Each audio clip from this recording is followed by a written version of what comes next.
Attitude ఎక్కువ చాలా మంది అంటుంటారు. దానిపై మీ రియాక్షన్ ఏంటి? అసలు లేదు, అసలు లేదు.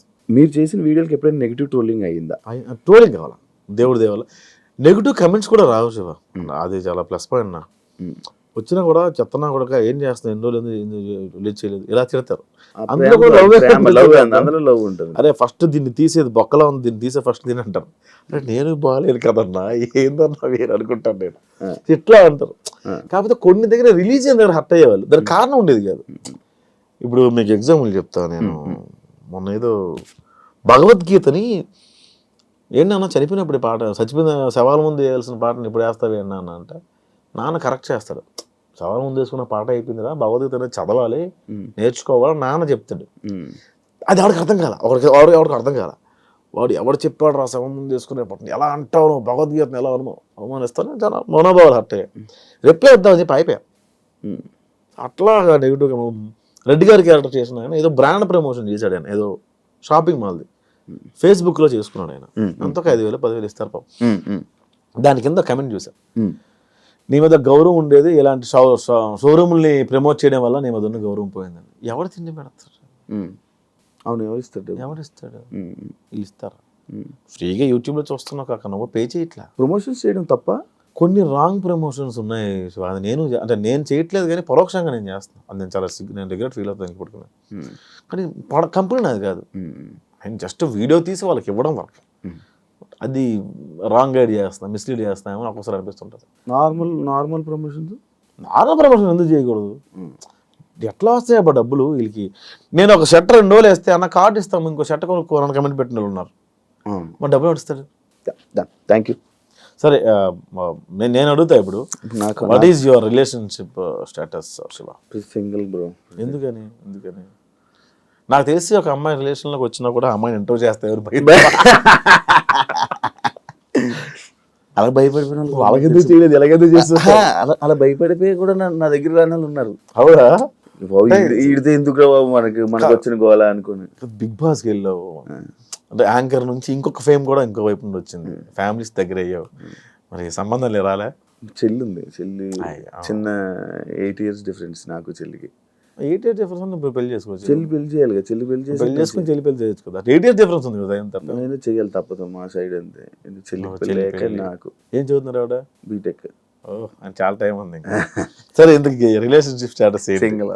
ఎందుకని బై అవలే బ్రేకప్ ఎందుకైంది? పెళ్ళి అయిపోయింది వాళ్ళకి. బ్రేకప్ ఎందుకైంది అన్నాను నేను. అదే వాళ్ళకి పెళ్లి అయిపోయింది, పెళ్లి అయిపోతే బ్రేకప్. నాది ఇంత ఫాస్ట్ మ్యారేజ్ టైం కాదు, వాళ్ళకి టైం అయిపోతుంది. బ్రేకప్ కి పెళ్లికి సంబంధం లేదు. ఉంది. అదే వాళ్ళకి పెళ్లి అయిపోయింది, వాళ్ళ పెళ్లి అయిపోయింది, నాకు బ్రేకప్ ఎందుకైంది? బ్రేకప్ అదే వీటికి వెళ్ళంటే కొనుక్కొని. ఓ పెళ్ళికి ఇంకొద్దు అనుకున్నారా? ఆమె పెళ్ళి అయిపోయి మళ్ళీ నేను వెళ్ళాను. ఇప్పుడు మళ్ళీ ఎవరు మీకు నచ్చలేదు? ఎవరున్నాయి నచ్చుతారు కానీ వాళ్ళకి నేను నచ్చింది చెప్పలేవు.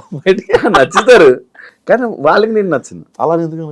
మనకు నచ్చిన వాళ్ళు ఎవరికి వాళ్ళకి మనం నచ్చాం. నేను ఎలా అనుకునేవాడిని, ఒక అమ్మాయి నాకు బాగా నచ్చింది, ఆ అమ్మాయికి నేను ఇష్టం ఉంటుంది నాకు తెలియదు. అమ్మాయి ఎంగేజ్మెంట్ రోజు చెప్పింది, ప్రసాద్ గారు చాలా ఇష్టం నాకు, చెప్పాలనుకున్నా అవ్వట్లేదని. భలే ఉంటుంది అమ్మాయి అనుకున్నాను నేను. బట్ నాకన్నా మంచి సంబంధమే అది, అబ్బాయి యూఎస్ వెళ్ళిపోయింది. చెప్పాల్సింది ఏమన్నా ఉంది, ఇప్పుడు కోరికైతే ఉంది, పెళ్లి చేసుకోవాలి. పెళ్లి మీద లేదు, లవ్ అంతే. ఉందా లవ్ మీద ఇంట్రెస్ట్? ఉంది కూడా, సింగిల్ ఎలా ఉంటావు గురు? అంతేలే, అది నిజమేలే. అప్పుడప్పుడు ఆదివారం సోమవారం మీద రోజులు వర్క్ చేసుకుంటాం కదా. అవునవును, వీకెండ్స్ ఎప్పుడు అలా. ఇప్పుడు ఊరు ఎప్పుడు వెళ్తుంటా బ్రో? నార్మల్ చాలా రోజులు. ఇప్పుడు ఎలా పండగకి వెళ్ళాలి? ఈ పండగ సంక్రాంతికి. నెక్స్ట్ రిలేషన్షిప్ పరిస్థితి ఏంటి మరి? ఏమి అనుకోలేదా? ఇంకా ఏం లేదు, చేసుకుందాం మంచిగా, ఎవరైనా ఉంటే మంచిగా సెట్ అయితే లవ్ చేసి మ్యారేజ్ చేసి. ఇన్స్టాగ్రామ్లో మెసేజ్లు రావా? వస్తే భయం బ్రో. వద్దమ్మా, నేను ఒక్క రిప్లై ఒక్కరికి ఇచ్చా అంతే.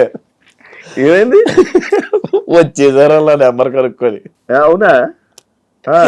వైజాగ్ నుంచి వచ్చారు వాళ్ళు. బిగ్ ఫ్యాన్ ఆఫ్ అండి. ఎవరండి మీరు? ఇన్స్టాగ్రామ్లో మీరు ఎస్ఆర్ రిప్లై ఇచ్చారు కదండి. నేనేనండి. నేను అబ్బాయి అనుకున్నాను, అమ్మాయి అది ఓకే అనుకున్నా. వాళ్ళు ఏదో మెసేజ్ పెట్టారు, అది ఫ్రీ టుమారో అని ఎస్ఆర్ పెట్టాను నేను. వాళ్ళు వైజాగ్ నుంచి వచ్చేసారు. ఫ్రీ అమ్మ. నెంబరు అడ్రస్ ఎట్లా తెలిసిందో తెలియదు. ఆ రోజు చాలా వదిలించుకోవడం చాలా ఇబ్బంది పడ్డా. అభిమానంగా వచ్చారు, వదిలించుకోలేను. అలాంటి రోజంతా స్పెండ్ చేయలేను. వాళ్ళని లంచ్కి తీసుకెళ్ళి నేను ఒక రోటీ ఆర్డర్ పెట్టుకున్నా.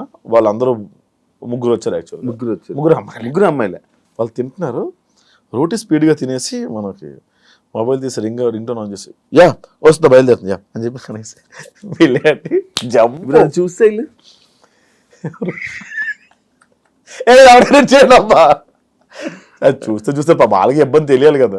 జంప్ ఇన్స్టెంట్ రిప్లైలు ఇస్తావు నార్మల్ అమ్మాయి ఇవ్వను అసలు. ఒక్కసారి ఇచ్చా. ప్రాంతీయ అభిమానం ఒకటి ఏడ్చి వస్తుంది కదా. నేను మాది కూడా గురుద్వార దగ్గరే ఉండేవాళ్ళం అండి. ఇప్పుడు సీతం దర్శనం ఏదో పెట్టారు వాళ్ళు. ఓ వైజాగ్ మన పుట్టి పెరిగింది వైజాగ్ బ్యాచ్ మనకు తెలిసిన బ్యాచ్. ఈనాడు దగ్గర ఉంది సేమ్ కాలేజ్ అండి మీ కాలేజే అనగానే కొట్టాం. కొట్టగానే ముగ్గురు ముగ్గురు వచ్చారు. అదొక్కటే. దాని తర్వాత నుంచి ఇవ్వడం మానేసా? ఒకళ్ళిద్దరు ఇచ్చేవాడిని అబ్బా. అబ్బాయిలు ఎవరన్నా ప్యాషనేట్ గా ఉండి ఏదైనా స్టోరీ పంపిస్తానంటే అప్పుడు అలా రిప్లై ఇచ్చేవాడు. ఇప్పుడు నువ్వు లవ్ చేస్తాను అంటున్నావు కదా, నార్మల్గా ఏం చూస్తావు ఇప్పుడు? ఏం చూస్తావు? పాస్ కాదు, ఒకటి ఉంటుంది పాస్. అదేం చూడను. అమ్మాయి అయితే చాలా ఏం చూస్తావు అలా బాగాలేవు కాదు.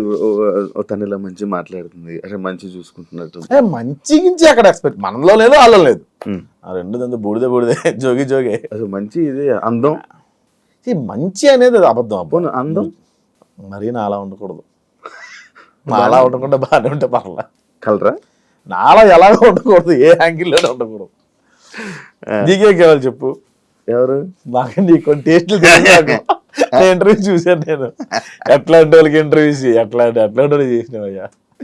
అయ్యో ఇదా నేను అమ్మాయిని సజెస్ట్ చేయనా? ఇంటర్వ్యూ కన్నా స్టఫ్ ఎక్కువ వెళ్ళిపోతుందండి ఈరోజు. గెస్ట్తో ఇప్పటిదాకా మనం మాట్లాడుకుంది చాలు. థ్యాంక్ యూ శివ గారు, మా స్టూడియోకి వచ్చి మీరు మాట్లాడినందుకు. థ్యాంక్ యూ సో మచ్ అండి. Thank you so much bro interview ఇచ్చినందుకు. యాక్చువల్లీ నేను ఇంకా చాలా మాట్లాడాలనుకుంటుండే, కాకపోతే నాకు ఇచ్చే గ్యాప్లో ఒక 2-3 ఇంటర్వ్యూలు రిలీజ్ అయిపోవడం నాకు ఏం అడగాలో తెలియపోవడం. పోలే అడిగిన వాళ్ళు పాత వాళ్ళు తిన్నగా అడగలే. కాంట్రవర్సీ అవ్వలేదు, నువ్వు అడిగితే అయిపోయింది. మేబీ పడేది ఆ మ్యూజిక్ కైనా వెళ్ళిపోయేది అనుకున్నా. ఇవన్నీ అనుకున్నా కాదు. నేను ప్రోమో చూసాను ఇవి. నేను అడిగిన క్వశ్చన్ ఒకటి, నేను చెప్పిన ఆన్సర్ ఒకటి. ఈ మధ్యలో దాదాపుగా 20 నిమిషాల గ్యాప్ ఉంటుంది. ఆ క్వశ్చన్ ఈ ఆన్సర్ వేసేవాళ్ళు. ఇదేంటి ఇది ఇలా ఉంది ప్రోమో అనుకున్నా. సరే ఇంట్రెస్టింగ్ చూస్తే ఆ క్వశ్చన్కి ఈ ఆన్సర్ చెప్పలేదు ఏంటి అనుకునేవారు. అమ్మ కానీ నీకు రీల్స్ లో ఏం కట్ అవుద్ది, ఇదే కట్ అవుద్ది. ఈ ప్రోమో కట్ చేసి పెట్టేవాళ్ళు. అంత బలుపుడు అడిగి అలా కడితే అలా చెప్పాడు. అమ్మో నీదే జరిగే ఏమైనా? నేను ఇలా చెప్పలేదే ఆన్సర్, ఎందుకు ఇది ఇలా పడింది? ప్రసాద్ బెహరా అని ఆయన పేరేంటి, సుజిత్ ఓజీకి కథ రాయమన్నాడు అని ఒక టైటిల్ పెట్టారు. అక్కడ ఏం జరిగింది, ఆయన పిలిచారు. అతని వైఫ్ నా వీడియోస్ చూస్తారంటే ఎప్పుడు, ప్రసాద్ ఏమైనా డైలాగ్ వర్షన్ రాస్తావా, నేను ఎంత తీసుకుంటా ఏంటి అంటే, సార్ ఎట్లా నేను ప్లానింగ్ ఫర్ దిస్ అని అట్లా మాట్లాడాను. ఆయన అప్రిషియేట్ చేశారు నా వీడియోస్. ఆయన రాయమన్నారు, బట్ నాకు కుదరలేదు. మధ్యలో నేను రాద్దాం అనుకున్నా, ఒక వర్షన్ కూర్చుందాం అనుకున్న లోపల నేను వచ్చాను బయటికి. ఇది నేను చెప్పిన వర్షన్ కట్ చేస్తే ఓజీ కథ రాయమని అడిగాడు అని చెప్పి టైటిల్ పెట్టారు. ఆ కింద కమెంట్ పెట్టేవాడు, వీడియో కూడా చూడలే. పవన్ కళ్యాణ్ నీకు రాయమని చెప్పారా అని కింద కమెంట్ పెట్టాడు. నేను నవ్వుకున్నా. ఆ వీడియోస్ నాకు సంబంధం లేదు, ఆ కమెంట్ నాకు సంబంధం లేదు. కాకపోతే మొన్న షూటింగ్ అవుతుంది, ఓజీ షూటింగ్ అవుతుంటే నేను సన్నగా వెళ్ళి నిలబడ్డా అంతే. నా షూటింగ్ బచ్చల మన షూటింగ్ వస్తుంటే పక్క దాంట్లోనే పక్క సైట్లోనే అవుతుంది ఆర్ఎఫ్సీలో. నేను అలా దిగి నిలబడగానే సుజిత్ అన్న చూసి, హాయ్ బ్రో ఎలా ఉన్నారు మీరు అంటే, థ్యాంక్స్ అండి బాగానే గుర్తుపెట్టారు మీరు. 2 years అయింది ఆల్మోస్ట్. ఒకసారి కలిసాను. అరే భలే గుర్తుపెట్టుకున్నారు రైనా అనుకున్నాను. తర్వాత ఇప్పుడే వస్తారు మీరు ఎక్కడికి వెళ్ళిపోకండి అని. తర్వాత ఆయన కార్ వేసుకుని వెళ్ళిపోయారు. లొకేషన్ ఇంకో లొకేషన్ ఏదో, అప్పుడు నైట్ టైం అవుతుంది. వెంటనే ఫోన్ చేశాను నాకు, ప్రసాద్ నెంబర్ నేను దగ్గర, ప్రసాద్ సారీ నేను లొకేషన్ షిఫ్ట్ అవుతున్నా, నాకు టైం పడుతుంది, మీకు లేట్ అవుద్ది అంటే వెళ్ళిపోండి, రేపు కలుద్దాం. లేట్ అవుద్ది లేదు సార్ నేను వెళ్ళిపోతాను అని గుర్తుపెట్టుకోండి. ఇంకా నీకు మంచి రైటింగ్లో దీంట్లో మంచి టాలెంట్ ఉంది బ్రో, లైక్ డైలాగ్ రైటింగ్లో కానీ దీనికి మంచి టాలెంట్. అరే వేస్ట్ అయిపోతుంది అని అనిపించింది ఎప్పుడైనా? అదే అన్నం పెట్టింది కూడా అనుకోవచ్చు కదా. వేస్ట్ అయిపోయింది అనిపించింది కానీ అన్నం అంటే పెట్టింది పెద్దగా పెద్ద స్క్రీన్స్లోని లార్జ్ స్కేల్ ఎప్పుడు నేను చూడలే. నాకు అవకాశం వస్తుంది అనుకో. ఇప్పుడు చాలా చాలా వచ్చినాయి. డైరెక్ట్ చేయొచ్చు కదా బ్రో మంచిగా. ఇప్పుడు సుఖంగా ఉంది కదా యాక్టింగ్ బాగుంది. అంటే లైక్ నేను నీ మాటలు కానీ నీ ఇవి వింటే అదే మంచి డైరెక్టర్ కనిపిస్తాడు నాకు. చూద్దాం, టైం ఉంది కదా. ఇంకా టైం ఉందా? చచ్చిపోతాం ఏంటి రేపు? 60 లైఫ్ స్పాన్ పడిపోయింది. 60 దాకా ఉంటావా? 60 ఇప్పుడు ఎంత మనకి? 60 ఉండడం కష్టం. కష్టం. ఇంకొక 20 సంవత్సరాలు 10 సంవత్సరాలు ఉంటాయి. 40-45 మ్యాక్సిమం అంతే మనకున్న ఇవి. ఇప్పుడున్న నీ ఫ్రెండ్స్ లా కానీ నీ ముందు జనరేషన్ 40 దాటి బతుకున్న వాళ్ళ పేరు చెప్పు. ఉన్నారు షుగరు, ఒక స్టంట్ పడి వాళ్ళే ఉన్నారు. తేనెలో ఆకులు అలములు తినుకుంటూ లాగాలి. అప్పుడు 60కి పడేది 100కి లాగేవాళ్ళు. 45 పడుతుంది, 60కి లాగుతున్నారు అంత. Thank you so much interview ఇచ్చినందుకు. Thank you. చాలా మంచిగా మాట్లాడాం అనుకుంటున్నాను. ఎలా ఉందో నీ మనసులో ఫీలింగ్ ఏంటో నాకు తెలియదు కాబట్టి. అమ్మాయి నాకైతే thank you so much bro. ఇంకా లైఫ్లో మంచి సక్సెస్ అవ్వాలని, ఇంకా మంచి ముందుకు వెళ్ళాలని నేను మళ్ళీ ఏదో రోజు పిలుస్తాను. ఆ రోజు అయితే కరెక్ట్ టైం ఇవ్వండి. అంతవరకు థ్యాంక్ యూ సో మచ్. ఖచ్చితంగా టైం ఇస్తాను, మీరు పార్కింగ్ ఇవ్వండి. నా భయం అదే. లేదు, మంచి పార్కింగ్ ఇస్తా. Thank you so much. All the best bro నీ కెరియర్కి. ఇంటర్వ్యూ ఇచ్చినందుకు కూడా చాలా థ్యాంక్స్. చూసి